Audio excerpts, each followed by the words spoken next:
most unrealistic person I know. I'm going to be very frank with you. I'm borderline, it's borderline insanity, right? Because like I say, before anybody else can believe it, you have to believe it. It's so simple. The reality is, right, when I started, I have a background in corporate. I'm a coach. I do performance coaching, workplace coaching, startup coaching. I've coached entrepreneurs. I've supported entrepreneurs in job creation, etc. However, when I started Made by Coco, everybody started out like, oh, it's a nice hobby. I was like, you don't even know like what I'm gonna do here, okay?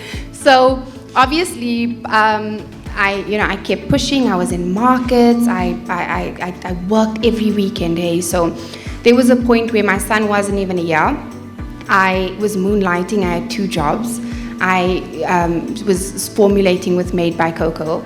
So for 9 months straight, I remember so vividly that I was working Monday to Monday. When I got home, I was seeing to my kids, and then I was making product. I was making these soaps, preparing for markets, etc. And then I was in markets, and then before I knew it, I had a little store. It didn't last, but I had a little store in 27 boxes.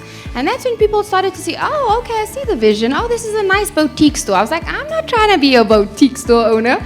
I am trying to be the next multinational owner, right? So, and then I had a little store in Mayfield Park around 2019 for a couple of months, and my spirit told me, I didn't know how I was going to do it, right? And remember, by this time, I was doing this full time.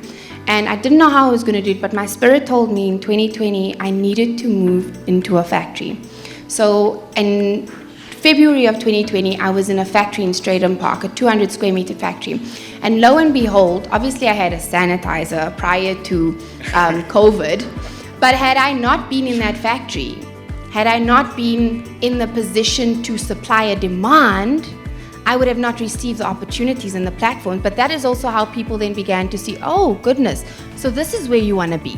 You know, this is what it is. And even still then, I'm so far ahead. I'm even on the tip of manufacturing my own biodegradable solid and plastic packaging. So the vision is, at the end of the day, before anybody else can believe it, you have to believe it. So you need to know where you're going. And once you know where you're going and what that looks like, right, you then work your way back. Okay, so where am I now? What do I need in order to get there? Who do I need? How am I going to get there? What support do I need? It's really, you know, the mind is a powerful tool, a very powerful tool.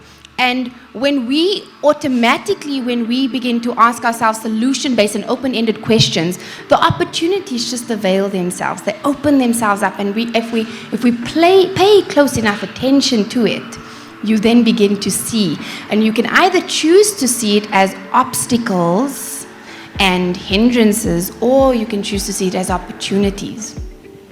So I suppose it's just a matter of whether you see the glass as half full or half empty, right?